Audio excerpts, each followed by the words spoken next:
Imagine this, a normal family, in a normal house. Everything seems fine, right? The kids are playing in the yard, the parents are preparing dinner, and laughter fills the air. It's the picture of suburban bliss, a scene that could be from any neighborhood in America. But then things start to change. Things go bump in the night. The once warm and inviting home begins to feel different, almost sinister.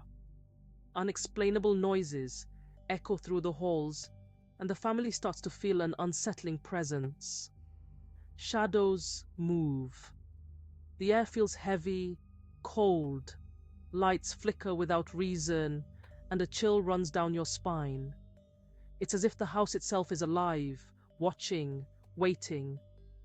The family begins to notice these strange occurrences more frequently, and their sense of security starts to erode. This isn't a horror movie. This was the reality for the Smurl family.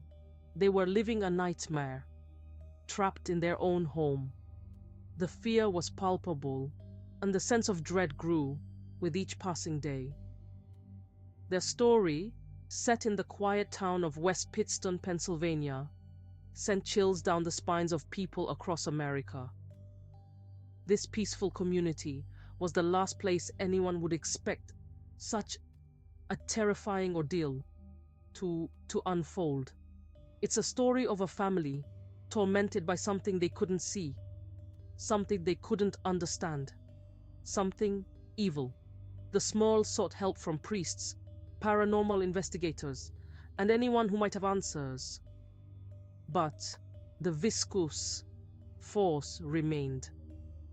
What would you do if you were in their shoes? Would you run? Would you hide?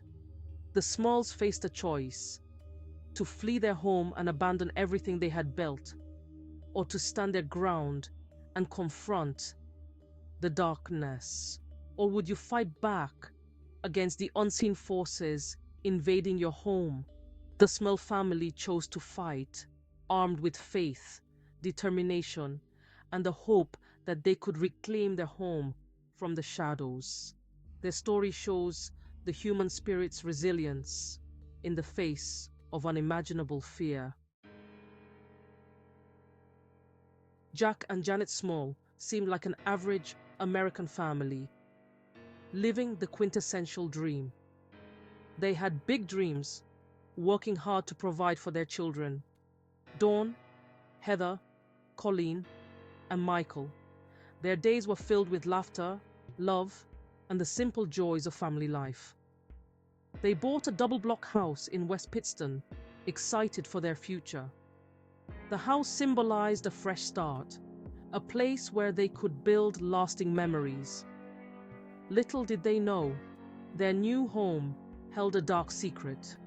A secret that would soon unravel their sense of security and peace. At first, life in the new house was good. The family settled in, enjoying their new surroundings and the promise of a bright future. But that normalcy wouldn't last. Subtle signs began to emerge, hinting at something wrong. Soon, strange and unsettling events began to plague the family. Objects moved on their own. Lights flickered inexplicably, and eerie noises echoed through the halls at night. What started as minor annoyances quickly escalated into something far more sinister, something that defied logical explanation. The Smurl family found themselves huddled together in fear. Their once happy home, now a place of terror.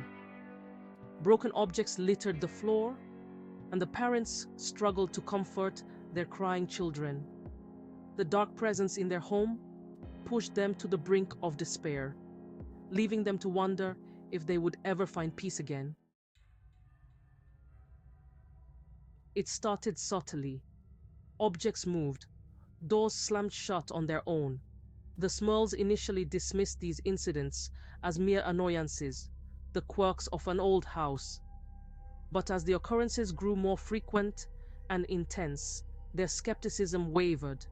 Fear crept in. One day, Jack awoke to find his dog levitating in midair.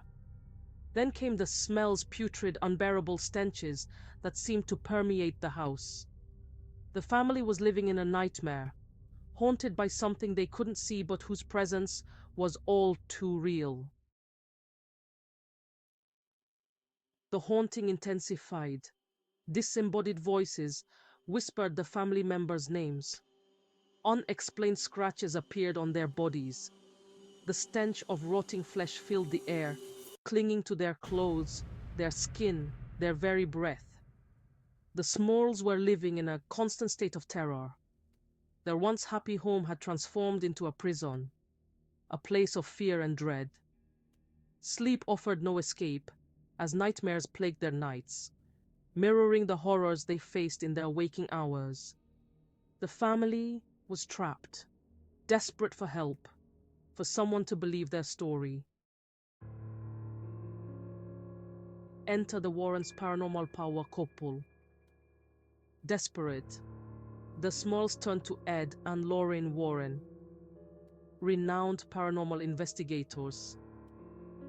The Small family had been experiencing terrifying and inexplicable events in their home, and they needed help. They had heard of the Warrens' reputation and hoped that this extraordinary couple could provide the answers and relief they so desperately sought. The Warrens, famous for their involvement in cases like the Amityville Horror, arrived at the Small residence ready to confront the unknown. With years of experience and a deep understanding of the paranormal, they were prepared to face whatever vicious forces were at play. Their arrival brought a glimmer of hope to the beleaguered family.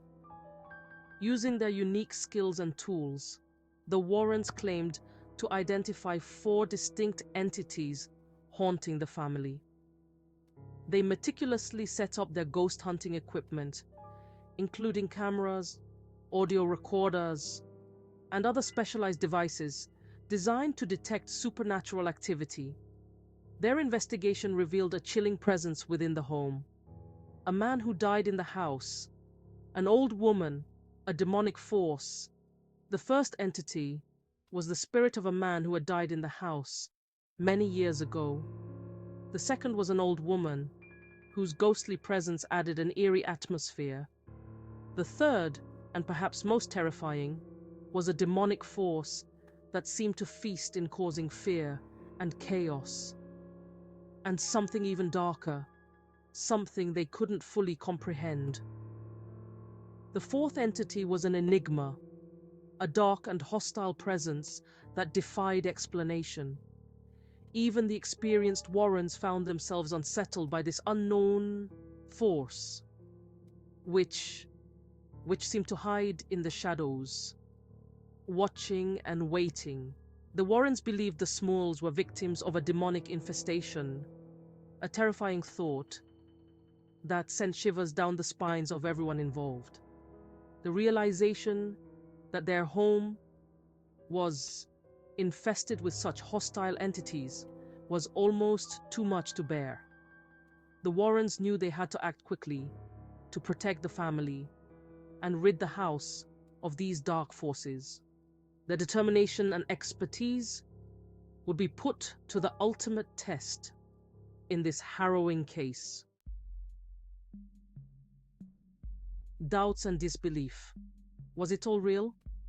The Small haunting attracted widespread media attention. Skeptics emerged, questioning the family's claims and offering alternative explanations. Some suggested the events were a result of environmental factors, while others pointed to psychological stress as the culprit. Could it be that the Smurls were victims of their own minds, their fears manifesting as paranormal activity? Or was there something more sinister at play, something beyond the realm of human understanding? Life after the haunting, picking up the pieces. After years of enduring the haunting, the Smalls decided to leave their home, hoping to escape the torment that had plagued them for so long. They moved to a new town, seeking a fresh start, a chance to rebuild their lives. While the move provided a change of scenery, the emotional scars of the haunting lingered. The family continued to struggle with the trauma they had experienced, the memories of those terrifying years forever inscribed in their minds. The Smurl Hauntings legacy, fact or fiction? The Smurl Haunting remains one of the most well-known and debated paranormal cases in history. Books and documentaries have explored the events, each offering different perspectives and interpretations. Was the Smurl family truly the target of demonic forces, or were they caught in the grip of a collective delusion? The answer, like the shadows that haunted their home, remains elusive. What do you believe? The Smurl family's story reminds us that some things cannot be easily explained. It challenges our perceptions of reality, forcing us to confront the possibility that there are forces at work in the universe beyond our comprehension. So, what do you believe? Was the Smurl haunting a genuine case of paranormal activity, or was it something else entirely? The answer is yours to decide.